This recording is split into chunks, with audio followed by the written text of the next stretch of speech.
Magandang hapon, kainta.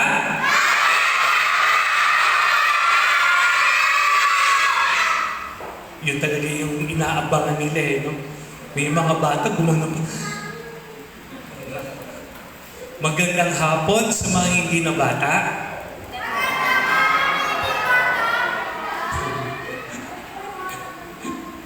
Grabe yung energy. Unang-una, salamat sa Panginoon.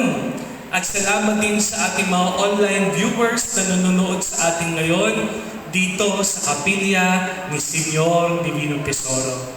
Tuwing Sabado, meron tayo ditong nobina para kay Senyor at sinusundan natin ito ng ating anticipated Mass. Sa mga deboto ni Senyor Divino Tesoro, tayo ay natitipon ngayon para muling balikan ang hiwaga at regalo ng Diyos sa ating lahat, si Senyor. At patuloy tayong nahihiwatigan ng mga galaw ni Senyor sa ating buhay. Tayo ay nasa ikalimang linggo sa karaniwang panahon. At muli tayong binabalik sa totoong nararanasan ng ating buhay. Ano ba ang mga hirap ngayon sa panahon ng COVID-19? Sige nga.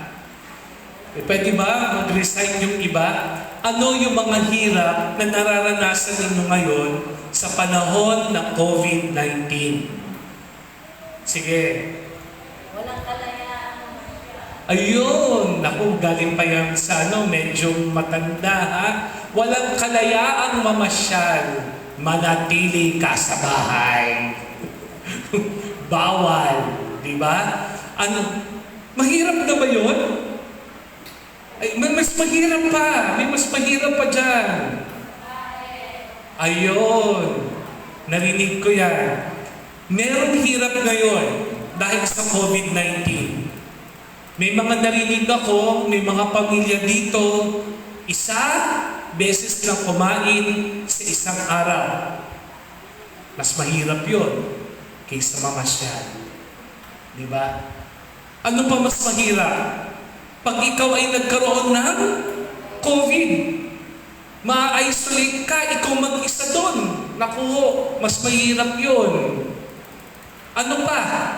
Maraming namamatay dahil sa COVID-19. At nandito na sa Pilipinas ang bagong variant ng COVID, yung UK variant, na mas madaling makahawa. Ano pa? Nawalan ka ng trabaho dahil nagsara ang kumpanya, nagkasakit ka pa ng COVID, naubos ang pera mo, kunti lang ang makakain mo, iniwan ka pa ng asawa mo, nagkawatak-watak pa ang pamilya mo, ano pa ang hihingin mong hirap doon? Totoo nga naman, mapapakamot ka. At hindi ako lalayo. Ayokong lumayo dito sa atin. May mga pamilya dito sa atin na matayan ng nanay. Ang tatay, wala. Nandito sila ngayon, ang mga magkakapatid. Walang makain masyado. May mga magkakapatid nagkahiwa-hiwalay. Kailangan. Kasi namatay ang nanay.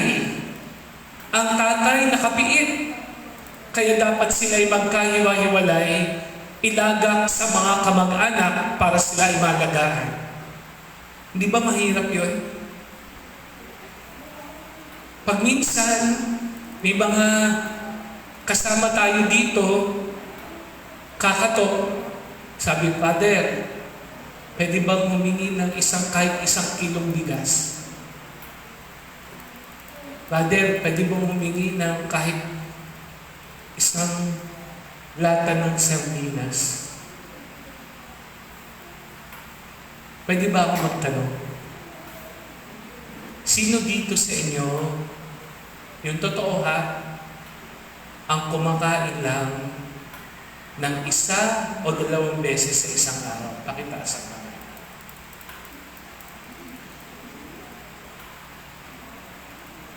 Totoo yun. Di ba? Yung iba nga, nag-birthday, dumaan ng birthday, pero wala. Dahil walang maihanda. Hirap ng buhay.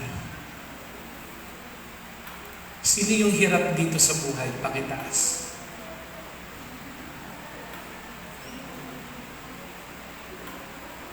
Hirap ano?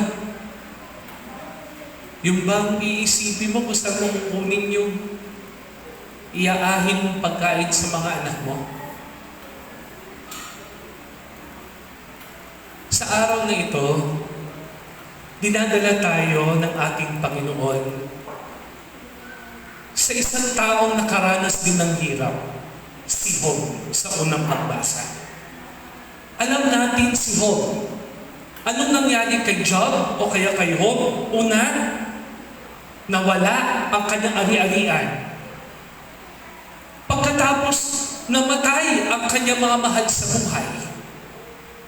Pangatlo, nagkasakit siya ng matinding sakit at siya ay nag-iisa. At sa ating unang pagbasa, sinasabi ni Job, ang klase ng kanyang buhay. Ang ganda nung sinabi ni Job na gusto kong pagnilayan natin, sabi niya, ang buhay ko, may buhay nga ako, pero walang kahulugan. May buhay nga ako, pero para akong patay. May buhay nga ako, pero yung pagkain ko ay parang walang kabuluhan. Naranasan niyo ba yun? At huwag tayong lalayo, para sa akin marami ditong ganun. Yung bang hirap na hirap ka, at parang wala na. Kasi lahat na wala na sa'yo. Yung makakain mo, parang kakarampot na lang. Yung pagkain sa bahay, konti-konti para lahat makakain. Yung pork chop na iisa, amoy-amoy na lang para lahat makakain. O, ikaw amoy. O, bigas. O, ikaw amoy ulit. Bigas. O, ikaw amoy. Bigas. O, yung pork chop na yan ha, hanggang bukas. Opo. So, kinabukasan, yung pork chop, o, amoy ulit. Sabi, kanin. O, amoy lang. Amoy, kanin. Diba? O kaya, yung kanin, lalagyan ng asin. Lalagyan ng tubig. Naranasan niyo ba yun? Noong unang panahon, gano'n, di ba? Okay na yan. Okay? O kaya pag walang-wala na, okay pa yung kanin, tas lalagyan ng kape. Meron pa makakain, pero yung mga iba, wala talaga. Ganyan ang naranasan ni Job. At mga kapatid, huwag tayong maging bulag sa mga nangyayaring ganyan sa atin ngayon. Ayokong maging bulag tayo. Kasi pag naging bulag tayo sa nangyayari ngayon, manhid, parang wala ka ring buhay. Maraming ganyan dito sa atin. Huwag tayong lalayo. Gusto kong tingnan nyo ang bawat isa, ang kapitbahay nyo, na patuloy na naghihikahos sa hirap. At sinasabi, ang hirap ng buhay. Meron pa akong nakita. Magkano ang pera mo? Father, 10 piso. Ito po ang budget ko buong araw. Anong bibilin mo? Pansit Canton po. Tama ba? Pansit Canton 10? Hindi yung luto na. 20. Diba? Yun ang bibilin ko. Siguro niluto niya. At buong araw, yun na lang. Ang hirap ng buhay. Sabi ko, kung mananatili tayong bulag sa mga karanasan katulad ni Job, ang buhay natin ay kulang. Kaya ngayong linggong ito, binabalik tayo ng ating Panginoon kung ano ang dapat nating gawin sa mga nangyayari ngayon sa ating kapaligiran. Ulitin ko ha, binabalik tayo ni Lord. Ano ang dapat mong gawin?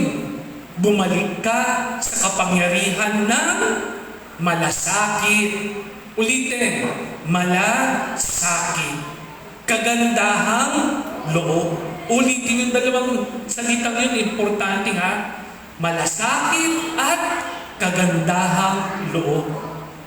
Binabalik tayo doon. Ano ang ginawa ni Jesus nung may mga nahihirapan? Una, yung biyanan ni Simon Pedro nung may sakit, nung nalaman niya may sakit, anong ginawa niya? Siya, nakita niya, nahabag. Anong unang pinakita niya? Malasakit. Paano siya nagpakita ng malasakit? Nilapitan, hinawakan, ibinangon ang biyanan ni Simon Pedro. At ito ay gumaling. Hindi sapat yung makita mong naghihirap. Hindi sapat yung narinig mong umiiyak. Hindi sapat yung naramdaman mong may awa ka. Hindi sapat yun. Kailangan dapat meron kang gawin. Ulitin ko ha. Marami sa atin, ang daming nakikitang naghihirap. Maraming nakikitang gutom. Maraming naririnig ng ingay at iyak. Pero nananatili tayong bato. Walang pakialam. Ano ba? Gumalaw ka upang mag-ibsan ang hirap ng ating mga kapatid. Lagi nating sinasabi to. Walang mahirap na pwedeng magbigay at walang mayaman na hindi pwedeng tumanggap. Lahat tayo dito merong ibibigay. Kasi nasa isip natin lagi ang ibibigay natin. Pagkain, pera. Yung lang ba ang pwedeng ibigay? Ang unang ibibigay, ang ibinigay ni Jesus. Malasakit, kagandahang loob. At hindi ibig sabihin ng ibibigay mo ay material na bagay lamang. Oo, makakatulong yun. Yun ang ating unang binibigay. Pero higit pa doon ang pwede mong ibigay. At tinuturuan tayo ng ating Panginoong Jesus sa mga hirap ng buhay ngayon, panahon ito. Malasakit at kagandahang loob. Ang una mong pwedeng ibigay ay, una, ibigay mo sarili mo. Kung ikaw nakaramdam ng malasakit, kalimutan mo ang iyong kagustuhan, pero pwede kang tumulong sa mga nangangailangan. Unang-una yon. Pangalawa, ibahagi mo ang salita ng Diyos. The Word of God. Importante yun. Alam nyo, marami sa atin mahilig lang magbigay. Uy, may nagugutom, tinapay. Uy, may nauuhaw, tubig. Uy, may sakit, gamot. Uy, may nasa bilangguan, ayuda.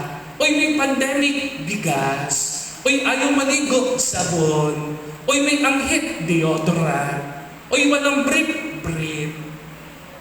Uy, walang panty. Uy, walang damit. Uy, may bad breath, toothbrush. Ganun eh. Tama naman yun. Hindi ko sinabing tama yun nagbibigay ng mga bagay na kailangan. Pero sana, kaakibat ng pagtulong natin ay ang salita ng Diyos. Bakit?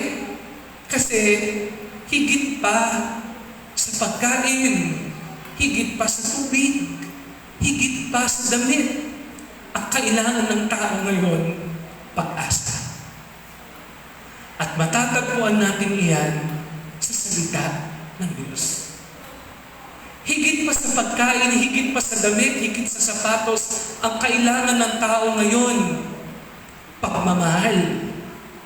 At mararamdaman yan sa salita ng Diyos.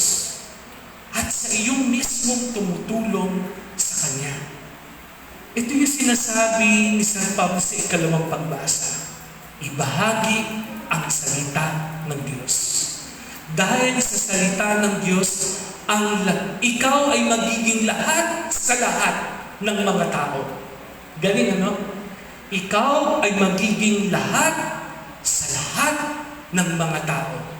Anong ibig sabihin noon? Sa salita ng Diyos, sa kahirapan, ikaw din ay magiging mahirap. Sa kasakitan, ikaw din ay makakaramdam ng sakit. Sa kapighatian, ikaw ay makakaramdam ng pighatigin para sa kapwa. Sa makatuwid, kung wala po ang salita ng Diyos sa ating buhay, mahirap na sabihin natin na ako ay nakikiisa sa iyo kung hindi mo dala ang salita ng Diyos. Naintindihan? So pwede mong ibahagi ang salita ng Diyos. At anong pangalawa? So yung una, sarili pwede ibigay. Kalimutan mo ang kagustuhan, ibahagi mo ang sarili mo. Pangalawa, magbigay ka ng material na bagay. Pagkain, damit. Pero samahan mo ng salita ng Diyos. At ang pangatlo, ang ginawa ni Jesus sa ating ebanghelyo na napaka-importante, pagdarasal. Ang malasakit ay nagtatagpuan din pag pinagdarasal mo at ikaw ay may relasyon sa Diyos. Mahirap maging mapagmahal. Mahirap magbigay. Mahirap maging mapagmalasakit kung wala kang relasyon sa Diyos.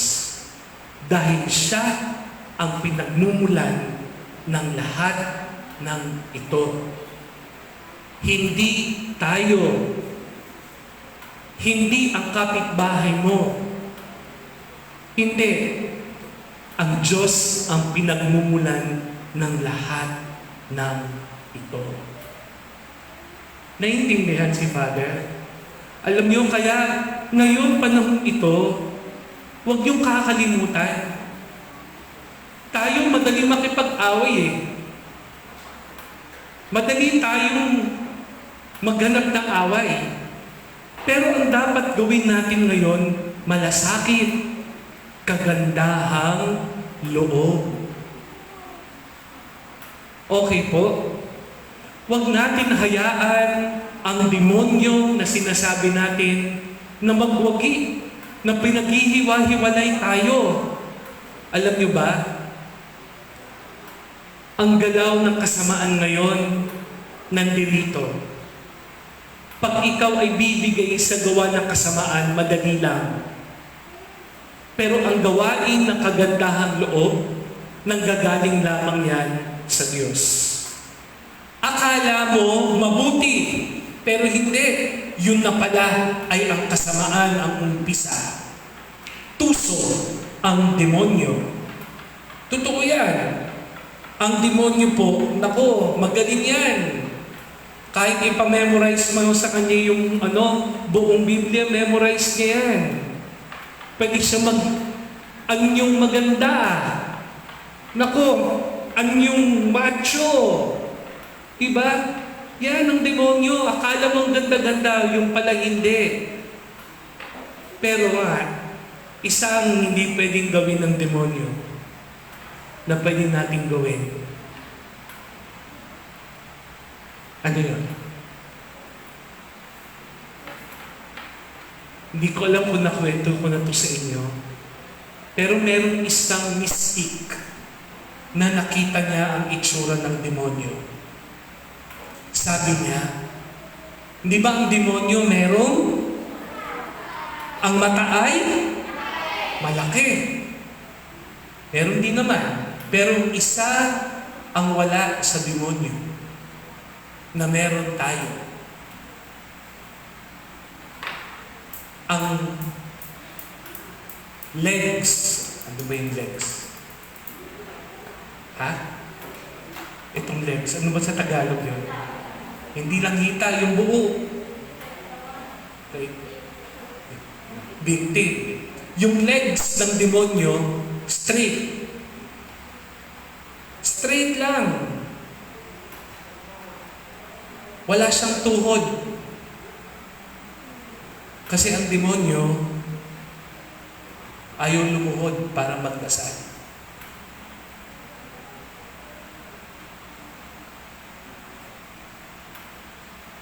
Pero pag ikaw nagdadasal, malasakit yan. Ang demonyo, hindi marunong magmalasakit. Walang kagandahang loob. Hindi marunong magdasal. Tingnan mo yung katabi mo, may tuhod ba yan? Pag yan may tuhod at nagdarasal pa yan, thanks be to God. Pero pag yan, hindi marunong magdasal, nako, walang malasakit yan. Walang kagandahang loob. Dahil walang pinanggagalingan ng malasakit. Naintindihan si Father? So, ang kailangan natin ngayon, dalawa. Malasakit at kagandahang loob. Pakiulit. Malasakit at kagandahang loob. Di ako lalayo. Meron dito nawalan ng nanay. Meron dito nawalan ng tatay. Meron dito dalawa o isang beses lang kumain. Tingnan nyo sila ngayon. Baka pwede tayong may gawin. Pwede tayong magmalasakit sa kanila ngayong panahon ng pandemya.